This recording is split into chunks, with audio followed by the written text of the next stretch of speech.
Hi, thanks for tuning in. Hope you're doing okay. Just a little tutorial video today on how to replicate a tilt and shift lens look in Lightroom.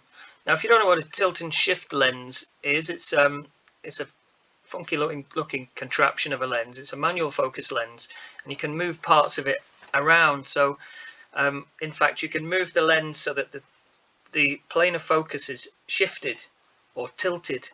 It's all a bit complicated, but it creates some really funky looking images. And if you ever see pictures of real people that look like they're taken in a model village, that's probably what's been used. And you see a lot on video now as well, on the intro to programs like the X Factor, that kind of thing. It's used in architectural photography to make sure verticals aren't converging and everything looks as it should, but it's used creatively in portraiture as well.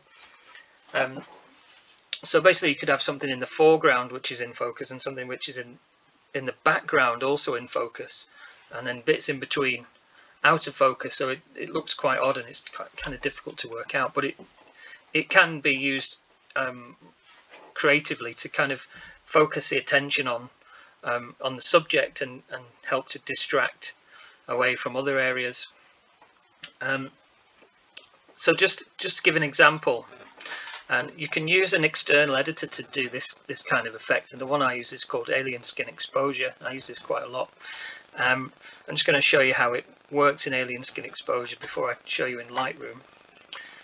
So if you have Alien Skin Exposure, you'll be familiar with the layout of it, and it's a bit like Lightroom. It has some other creative things, and it does film emulation. And so in fact I use Alien Skin Exposure to batch my images after I've edited them, whether I'm doing a family shoot or a wedding shoot. Anyway, this is the panel here that we're looking at. It's the bokeh panel, and this emulates a tilt and shift lens kind of look.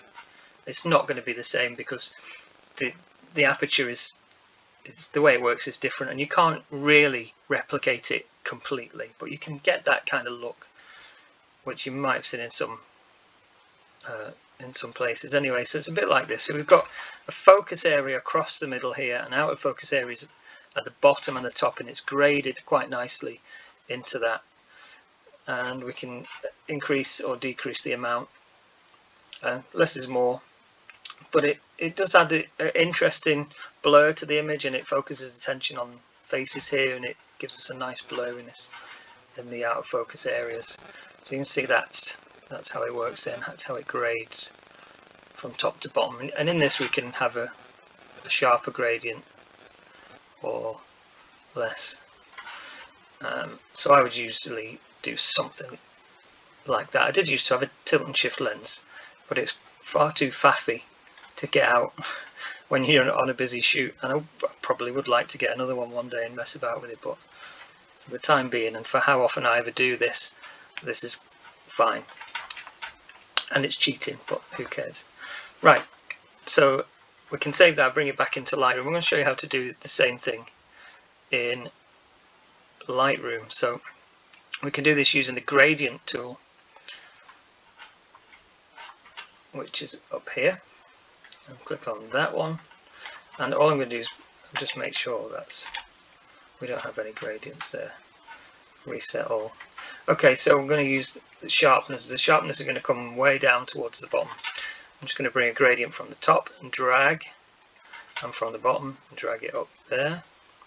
Now that's not too much, and you can't really see much of a blurriness there. So what we need to do is we need to increase that, but we also need to make it so it's kind of graded off towards the edges, and the way we do that is by duplicating this gradient.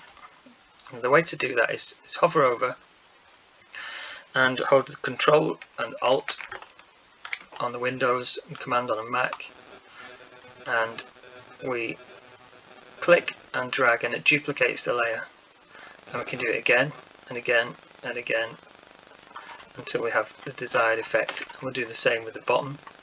Control and Alt, click and drag, and just make sure that's nice and blurry but graded off. So that's how you would emulate a tilt and shift look Then we'll just do it to another image just so I can show you that you might want to do it in a diagonal way, like so, making sure the eyes are in focus here. So using the same kind of thing, negative sharpness and Control and Alt, and really blurring that way out of all proportion. And a similar kind of thing here.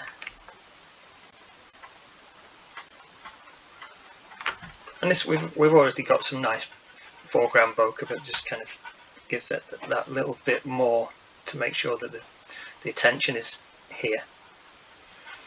And that is how you emulate a tilt and shift look in Lightroom. Thanks a lot.